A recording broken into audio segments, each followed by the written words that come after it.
There was a big fire at Company X. When I heard about it, I felt like someone had hit me on the head. My husband worked there. I hoped he was okay. I quickly called him, praying that he had escaped the fire. The phone rang. Then, as if my prayers had been answered, I heard his voice. Hello? Max? Where are you? Are you safe? I was so relieved that my voice got louder. But Max sounded annoyed. Why are you yelling? I'm at work. Don't call me while I'm working. Then he hung up. At least he wasn't caught in the fire. But his reaction was strange. My name is Mona. I'm 32 years old. I'm a nurse, and my job is very important to me. I got married 3 years ago when I was 29. I was lucky to get married before turning 30. I met my husband, Max, through a friend. We got along well from the start and have been happy together. We live in company housing. Even though we've been married for 3 years, we don't have kids yet. But I believe we can build a happy family. Max can be selfish sometimes, but he is usually kind. He tells me he loves me, and I feel safe with him. But lately, he's been very busy with work. Even on his days off, he works a lot. Maybe that's why he doesn't pay much attention to me at home. After dinner, he sits on the sofa with the TV on, but he doesn't really watch it. He just looks at his phone the whole time. When I talk to him, he only says things like, yeah, or, oh. At first, I thought I might have upset him, but then I told myself he was just tired. So, I tried to take care of him by making healthy meals every day. Then, one day, something strange happened. The night before, a coworker asked me to switch shifts. I was supposed to work at night, but now I had to work during the day.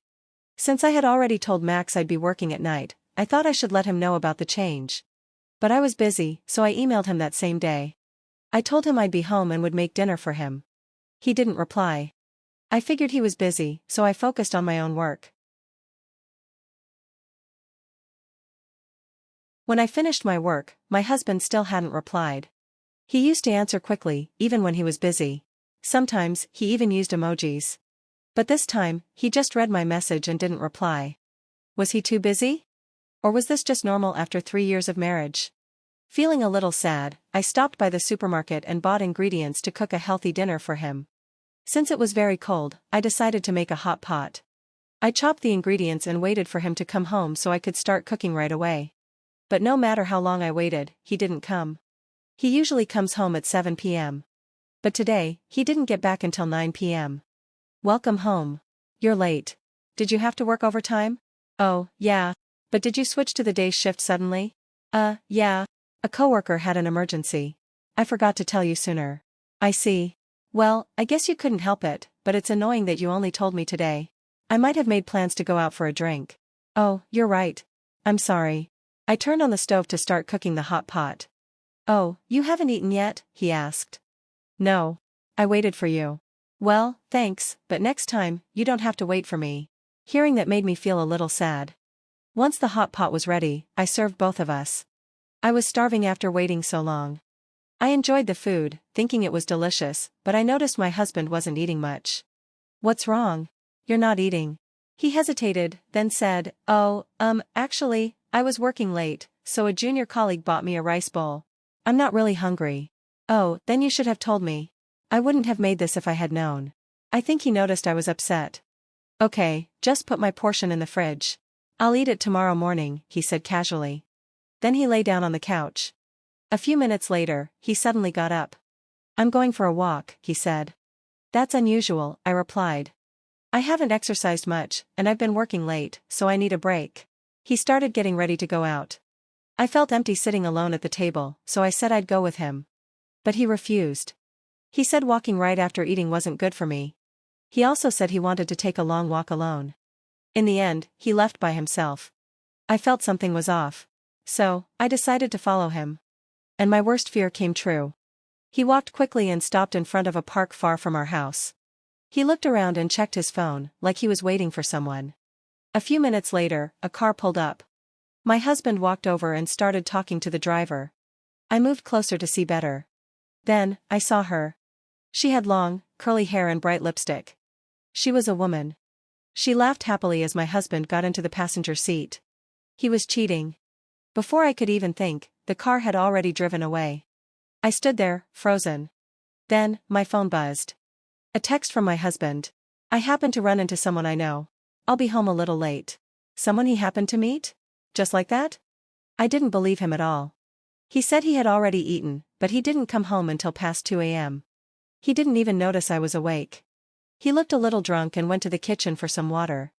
After that night, he often worked late, but only when I was on the day shift. It was already hard for us to have the same days off. Now, it felt impossible. Yesterday, he had overtime. Today, he has to work on his day off. But, is he really working? I kept wondering if my husband was meeting the woman I saw that night. I couldn't stop thinking about it. So, I searched online for detective agencies. Before I knew it, I had sent a request to the most reliable one. I felt guilty for investigating behind his back, but if nothing was going on, I could trust him again. That's why I decided to go through with it. Waiting for the results was tough. My husband stayed quiet as usual, but every time I saw his face, I thought about that woman. I wanted to know the truth as soon as possible.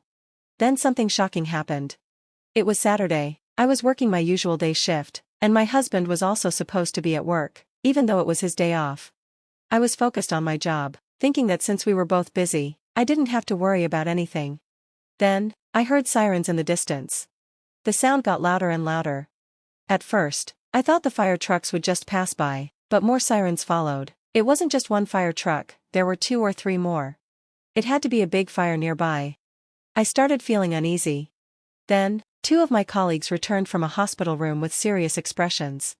They were talking about the fire. "You mean the fire?" I asked. "Yes," one of them replied. "Apparently, there's a big fire at Company X." My heart dropped. That was my husband's workplace. It felt like someone had hit me on the head. I quickly explained the situation to my colleagues and grabbed my phone to call my husband. "Please be safe," I thought as I dialed his number.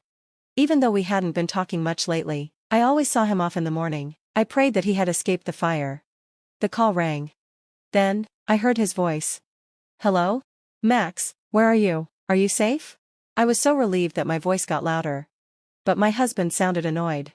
"Why are you yelling? I'm at work, don't call me while I'm working." Then he hung up. At least he wasn't caught in the fire. But something felt off. A huge fire had broken out, and multiple fire trucks were at the scene. How could he still be working like normal? Did that mean he hadn't gone to work at all? And why was he acting so cold when I was just worried about him? Anger started building up inside me. Had I been sending him off to see another woman all this time? That's when I made up my mind. I was leaving. As soon as I got home, I started packing my things. When I checked the mailbox, I saw an envelope from the detective agency. The results of the investigation had arrived. I took them with me and left. My parents helped me pack, and I called a moving company right away. By the time I was done, the house was nearly empty. Looking at the room, I realized I didn't feel anything for this place anymore. For now, I moved back to my parents' house and started looking for a new place to live alone. The next day, my husband finally called me.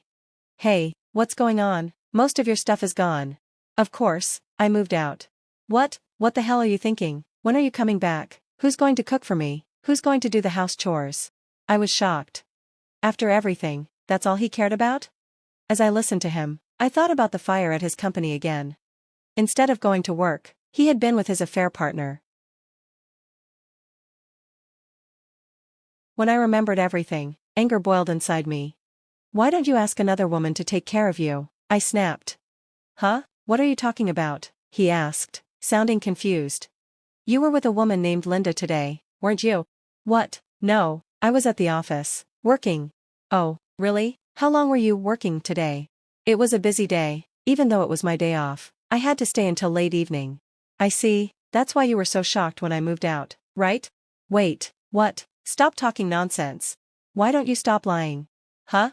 You didn't go to work today, did you?" "I did, I was working." "What's going on? How can you work all day when a fire broke out at your office?" Silence. "When I called you earlier, there were multiple fire trucks at your company. That's why I called. I was worried, but you acted like nothing was happening." "Why?" "Well, and by the way, I hired a detective agency. I have proof of your affair. There's no way you can talk your way out of this. From now on, you'll deal with my lawyer. I'm getting alimony." "Oh no." My husband kept apologizing, begging for forgiveness. But I felt nothing for him anymore. "I'm sorry, but this is over. Goodbye." Wait.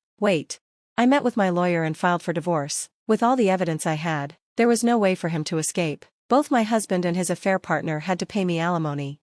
I later found out that the woman was his junior colleague. The news of their affair spread quickly at work. Since they were sneaking around during a crisis, their coworkers looked down on them. Now, they're both drowning in shame. They deserve it. As for me, I moved into a new apartment and started fresh. I'm not rushing into another relationship. My job as a nurse is stable, and I'm enjoying my single life. Maybe one day, I'll meet a man who truly values me, but for now, I'm happy on my own.